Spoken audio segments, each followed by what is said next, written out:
And now for the Honorable Minister of Local Government and Regional Development, the Honorable Sonia Parag. Honorable Minister, your time starts now.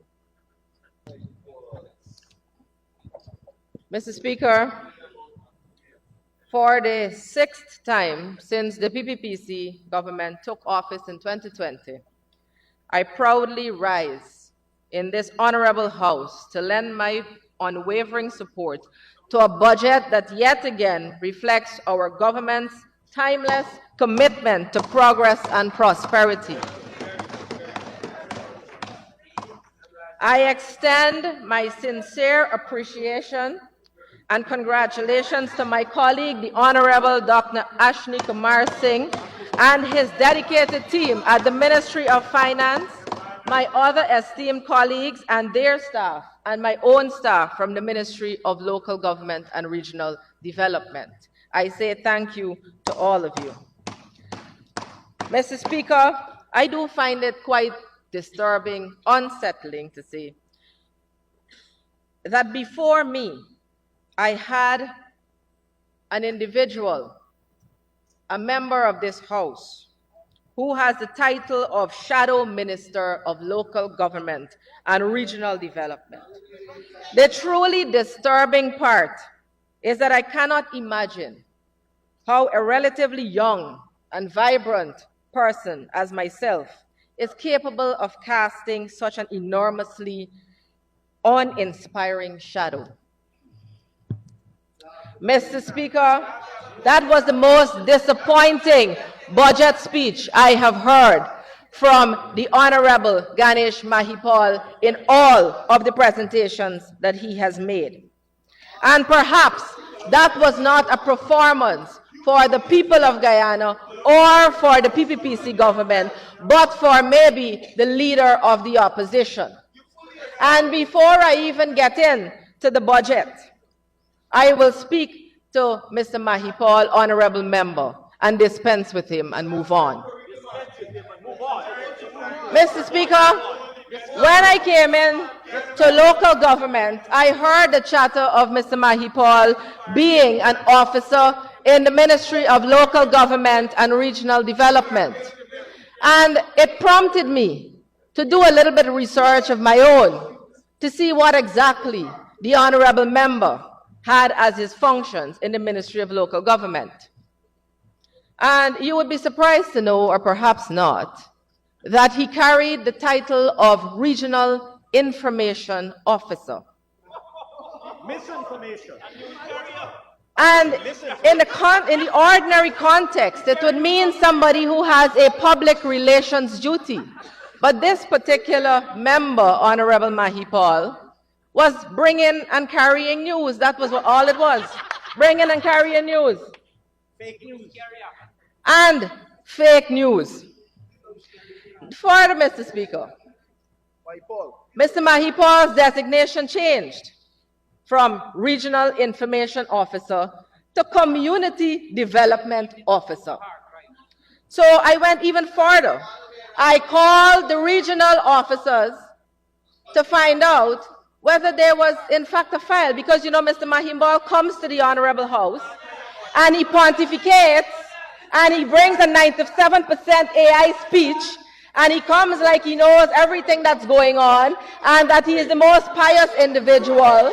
So I thought perhaps he had a file that had all these stack of immaculate and well thought out and well thought out process of what he was doing. But did you know, Mr. Speaker, that the regional officers could not find one thing that he did in the communities of Region 3 as the community development officer? Not one thing. Not one thing. Collecting a salary from the government of Guyana at the time and doing nothing to develop any community in Region 3. You know what is more, Mr. Speaker, is that I even visited the communities to find out whether in fact he did anything, he knew anyone. One man said, yes, I know him. But you know what? You know what he was doing in there? Not developing the community. He was getting the resources from 𝐁𝐔𝐃𝐆𝐄 and using it. 𝐁𝐔𝐃𝐆𝐄 and using it, the sugar. And when he was finished with that, Mr. Speaker, he didn't talk about development for the community. This is what it was. Here, his biggest and brightest aspirations. His biggest and brightest aspirations. Not to be the president, not to even be the local government minister, but to be the leader of the opposition. That is his biggest and brightest aspiration to the country to this country. Not a single thing as a community development officer. This minister, as the first female minister in the history of Guyana to sit in the local government ministry,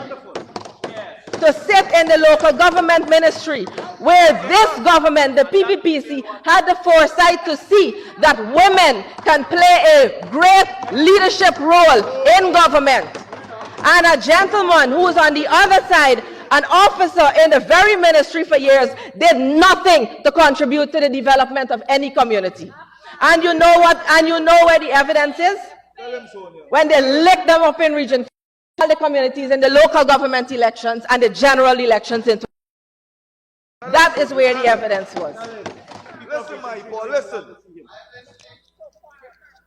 You know, there is a principle in law that says when you come in equity, you must come with clean hands. You must come with clean hands. The honorable member stood up here this morning and spoke about misuse of funds. Spoke about everything under the sun, about what the PPP couldn't do and didn't do and should have done and did wrong. And procurement fraud. But, Mr. Speaker, I remind that when you come in equity, as in the principle of law, you must come with clean hands. And, Mr. Speaker, I will go further. This honorable member who stood up in this house and made allegations by shouting and pontificating, this member misused the funds from the UGS. Minister, we'll have to not go down that road, right? Because you're imputing, unless you have something to bring to the House. Beg your pardon, Mr. Speaker? Imputing, right? Unless you have something to bring Mr. to the Speaker, House. I will lay over the newspapers articles that I have from 𝐃𝐄𝐁 News Online. This is a member, please, sir, and I'm going to speak on it, sir. And I will lay it over. This is the headlines from the 𝐃𝐄𝐁 News, May 8, 2013, that I will lay over. UGSS president admits to misusing funds. That's the headline. To be sent on leave to facilitate internal audit. But you know there is a trend over there, please, Mr. Speaker. Because when the former finance minister was asked about the sign-in bonus, it was hidden. It was hidden. When was asked about it, caught red-handed, he said it was a gift. When the honorable member, it was brought to the public's attention, and he admitted to misusing funds, he then retracted and said, I borrowed it. I borrowed it. There is absolutely no credibility coming from any one of them over there. No credibility whatsoever they stand on. What is more, Mr. Speaker? Now, what is more, Mr. Speaker? I will go further down the line.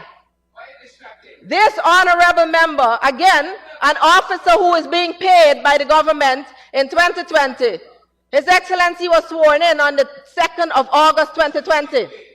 And on the morning of Monday morning, no Minister of Housing from this government was sworn in. No Minister of Government was sworn in. But he there at the door at 6:30 waiting for it to open so he could collect his house lot. That is what it was. Shameless.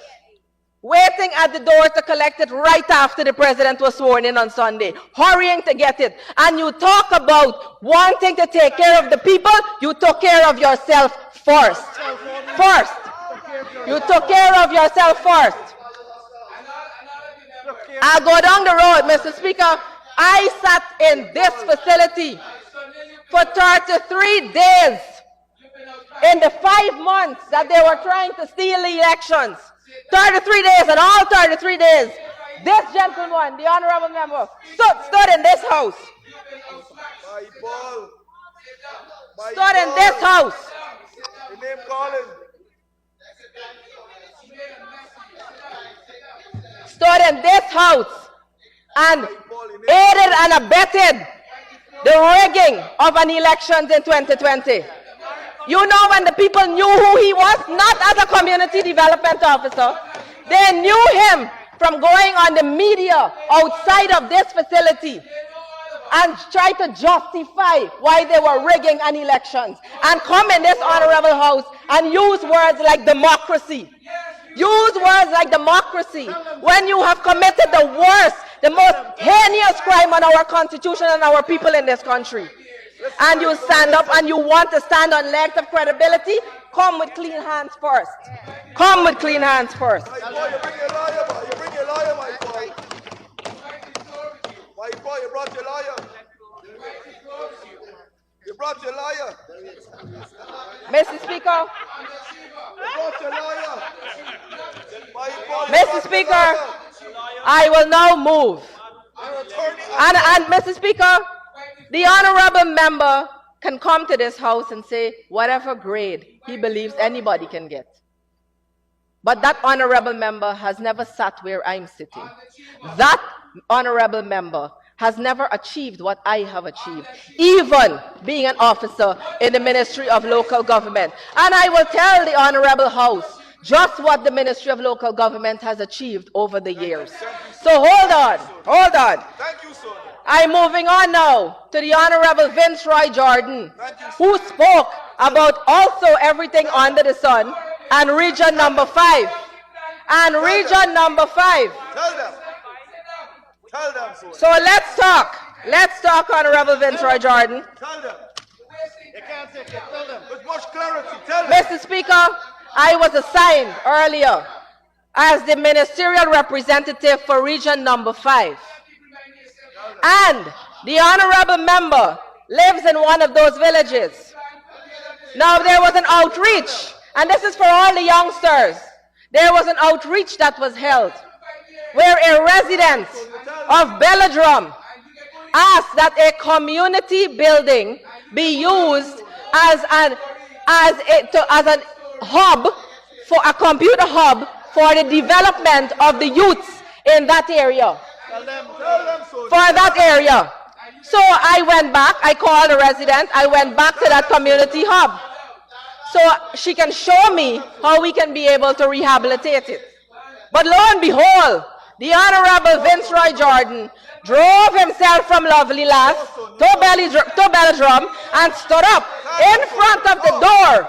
Stood up in front of the door to block me from entering into the community building.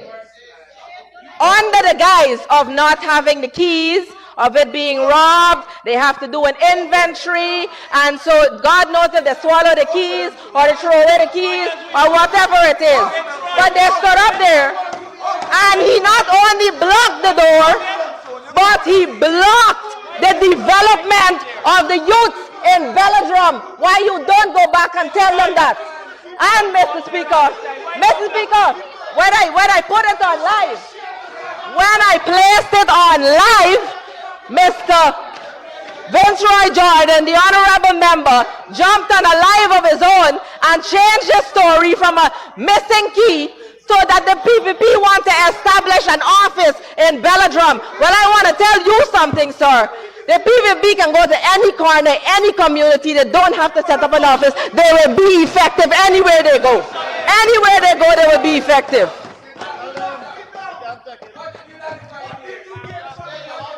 Mr. Speaker, this Honorable Vince Roy Jordan was the one who stood up there and blocked the development of the youths in Belladrum and come to this honorable house and say that nothing is being done for Region 5.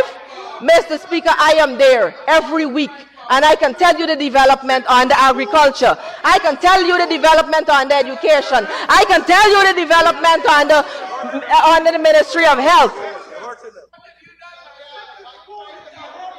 Honorable members, when the honorable member, Mr. Mahipal, was speaking, he had much more respect from the House. I want to say to those members who are shouting and not in their seats, if you want to engage, go back to your seat. Right? Honorable Minister, please continue. Thank you very much, Mr. Speaker. Mr. Speaker, Region 5. Region 5, the honorable member spoke about pensions, spoke about having people sitting down for a long time, having people travel from a far way to go and collect their pensions, go and get medical care. But the very area that he spoke of, the APNUAFC did nothing from 2015 to 2020 to develop any health center. But the PPPC established the 𝐁𝐔𝐃𝐆𝐄𝐓 Health Center, which will service the very same persons that he's talking about. Development never came under them. It came under the PPPC at all times. At all times. So when they want to talk about development, they must come with clean hands, please, sir.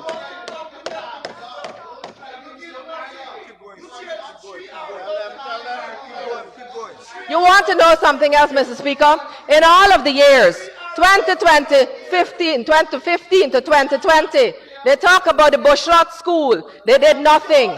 They did nothing. They rehabilitated the Belladrum School.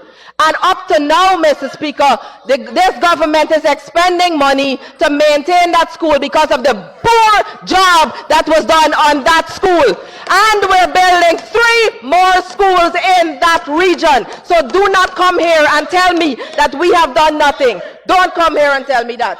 Mr. Speaker, this is another gentleman, the Honorable Mr. Vince Roy Jordan, who is disconnected from the rest of his colleagues, because everyone else is talking about closing the sugar estate. It cannot be revived, and he's standing up here like a big joke and saying, we will resuscitate the sugar estate.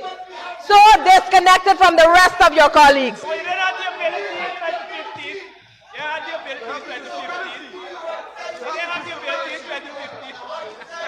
Mr. Speaker, I will move now. That's only a part of their track record and a lot of ours. And we have much more. But Mr. Speaker, allow me to move. I heard them talking about show the evidence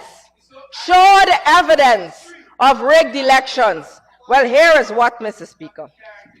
Let's go to this. The Human Rights Watch report. And you know, if you can't find that available, just Google it. Just Google and it'll come up. The Human Rights Watch report of 1990 on electoral conditions, and this is for the Honorable Chief Whip of the Opposition. And this is what it said, please, sir, I'm quoting.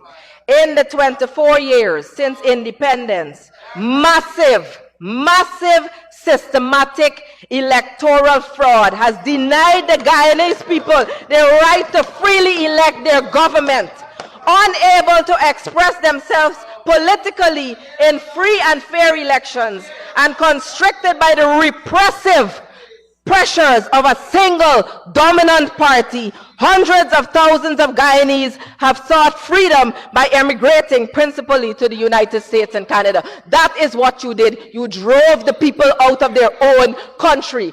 And fast forward to 2020, they transparently tried to steal the elections on TV.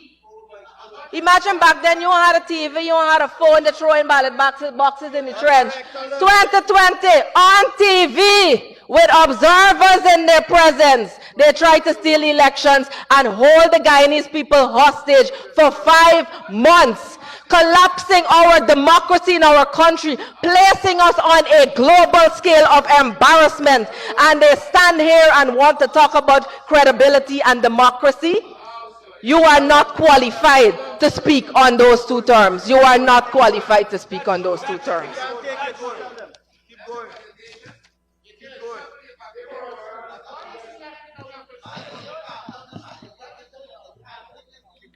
Mr. Speaker, over the past few days, I have listened not without discomfort, as members on the APNU AFC benches put forward over and over again wholly misguided assertions, selectively manipulating data in an attempt to convince the Guyanese people that all the benefits that they have enjoyed since the PPPC returned to office are not good and real, that they have enjoyed. And I'll get to some of those just now. I'll get it, hold on.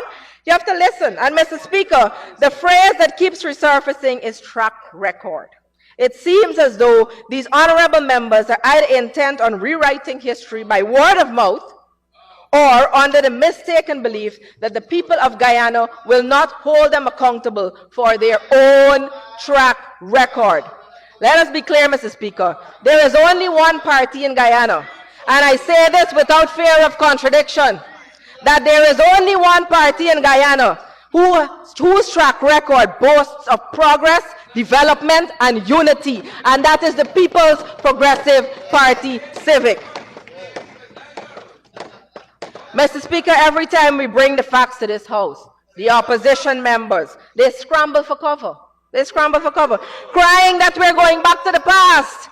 But let us be clear, it was in 2020, in that full view of the world, that they proved beyond a doubt that the very electoral fraud they denied for decades was in fact their modus operandi. This time, it was not hidden behind closed doors or whispered in political circles. In the 27 years between 1965 and 1991, while the economy of Barbados grew by 1,100%, Trinidad by 400%, Jamaica by 260%, the Guyanese economy under the PNC reflected zero growth. Zero growth, with an external debt as a percent GDP being 729.7% in 1991. That is their track record. Compare that with when the PPPC left office in 2015, where we made no attempt to fraudulently hold up the country. The external debt stood at 26.7% of the GDP. Mr. Speaker, over the last couple of days, it was not only the policies and programs of the PPPC that came under attack by the opposition, but the people of Guyana have also been on the receiving end of the vitriol. We had the Honorable Member, Jurita Finance, who opened the debates on Friday, looking down. And I find it quite reprehensible that an honorable member will come to this House purporting or pretending to represent the vulnerable groups in our society, the working class, the young people, and will come and strip those people of their dignity because they choose to have an honest job in the hospitality industry under the part-time program as a garbage collector, or however you look at it. And what is even more is that following that speech, there was a disturbing trend that was developing, attacking all of those who were seeking to make an honest living in our economy. And you know what? We're proud of them that they can make an honest living. We're proud of them that we can create the environment for them to be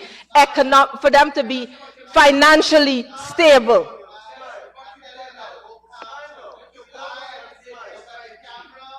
Mr. Speaker, their attack on the part-time workers program under the Ministry of Local Government is not just an attack on policy. It is an attack on the thousands of hard-working men and women who now have a means to provide for their families.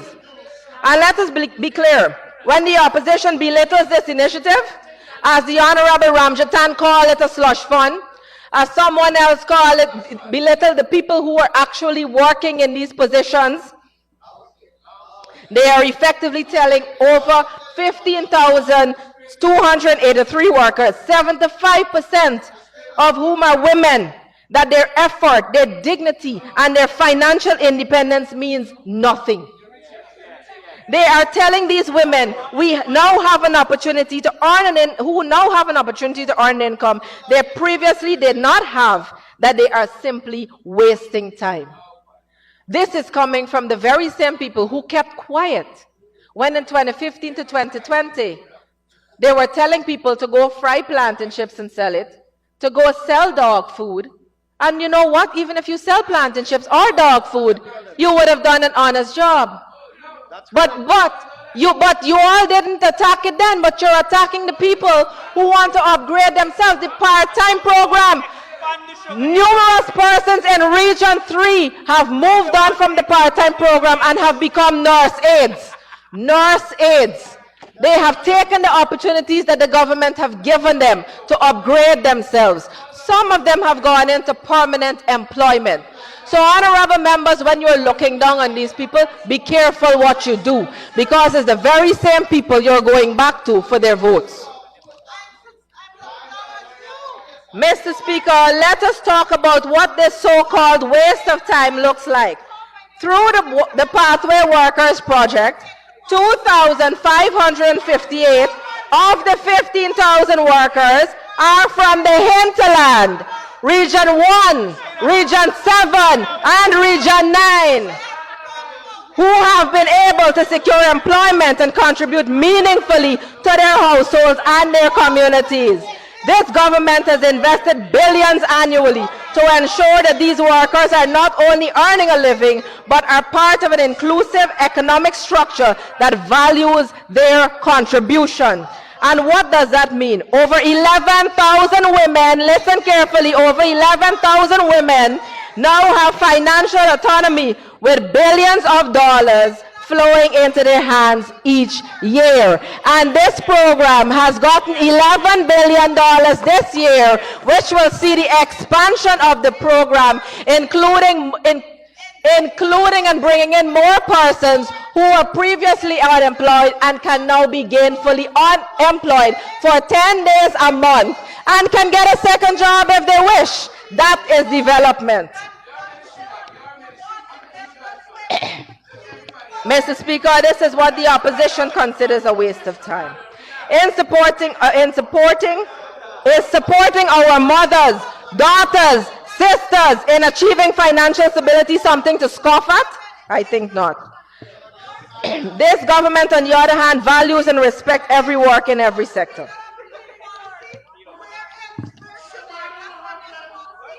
Mr. Speaker, in Region 5, there is a Miss Anissa, because of her 10-day job, was able to supplement earnings from her kitchen garden enough to leave her abusive home.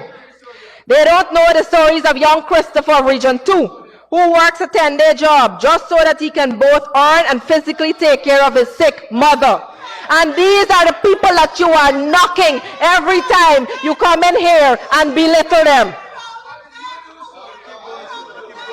Mr. Speaker, if the members on the other side would do their due diligence, they would know that many of these part-time workers have upgraded themselves through the GOAL initiative. And I want to go into another sphere of this. They talk about, Dr. Ashni Singh, they talk about not having oil money from 2015 to 2020. And they couldn't do what they were what we are doing now because we have oil money. The truth of the matter, Dr. Ashni Singh, is that they lack the competence to do anything in 2015. But I'll show you how. I'll show you how.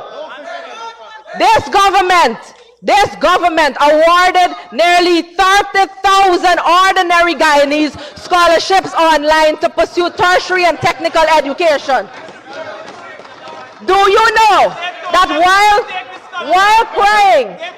crying that they don't have oil money, over $70 million, wrap your minds around it, 70 million Guyana dollars was spent on 3 ministers and 1 minister's 2 children in scholarships, while Region 8 and Region 9 got no scholarships in 2018 and 2019.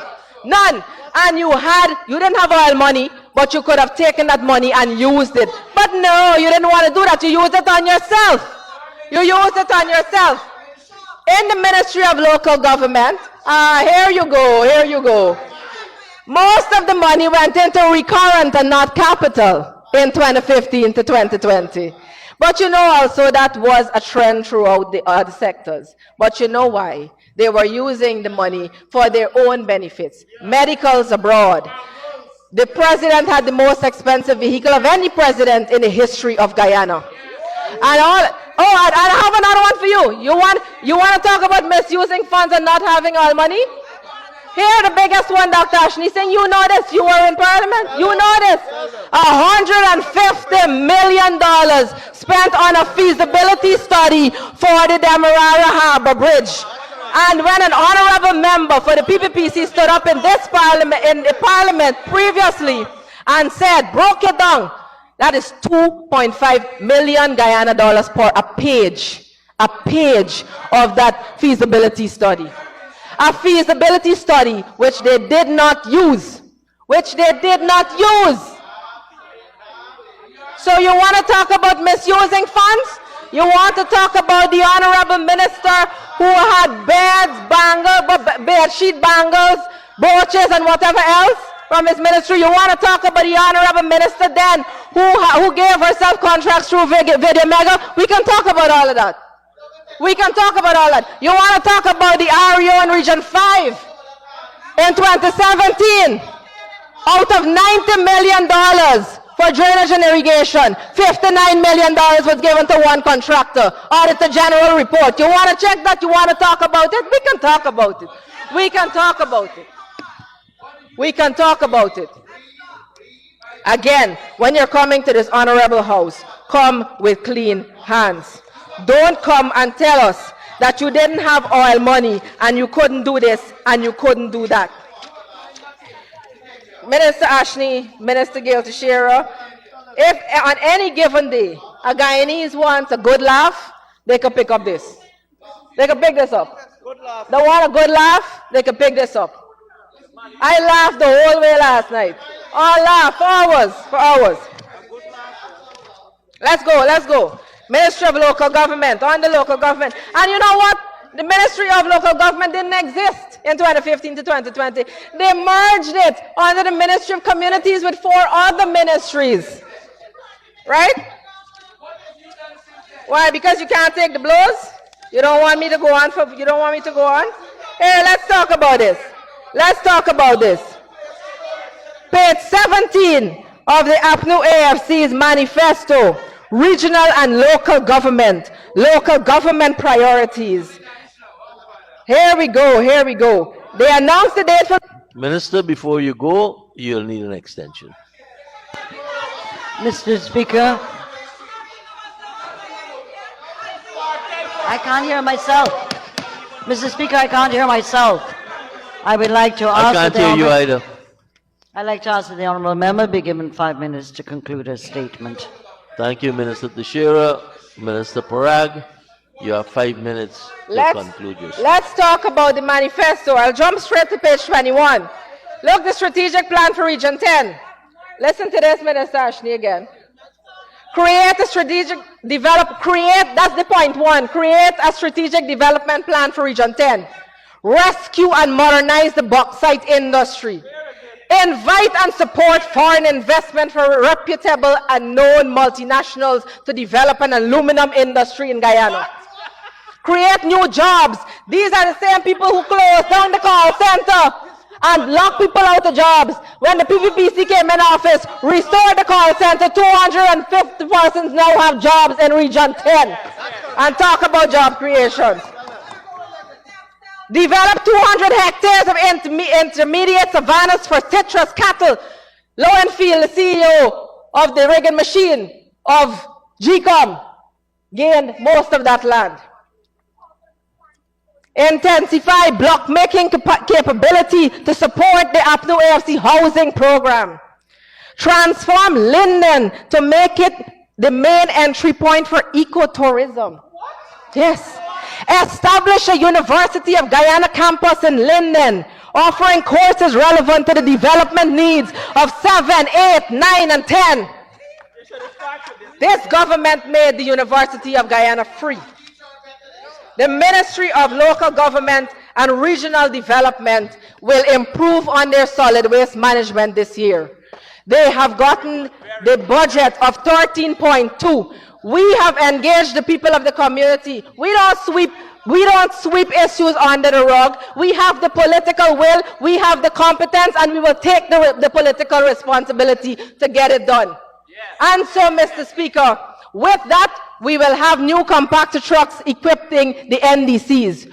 We will now also have the firefighting mobile vehicles that were procured from the Home Affairs Department to assist as a first response from the local democratic organs in the communities, 40 of which are here already. We will continue to create landfill sites. 13 were already created from 2020 to now. We will also go from Region 2, Region 3, Region 4, Region 5, Region 6, Region 9, and Region 10 with new landfill sites in 2025 budget. We have finished the charity market, the Parika market, the Hydroni market, the Lenora market, and we will start with the Saudi market, and we will continue creating economic viability for the communities, please, sir. We will also ensure that the subventions, and we want to talk about subventions and what you gave. Do you know that every year since 2021, the NDCs, inclusive of the APNU controlled ones, have been in receipt of a grant in addition to their subvention under the subvention program of $4 million, and in some cases $5 million, taking it to $10 million and $9 million. You don't know this. You don't know this because you don't do anything.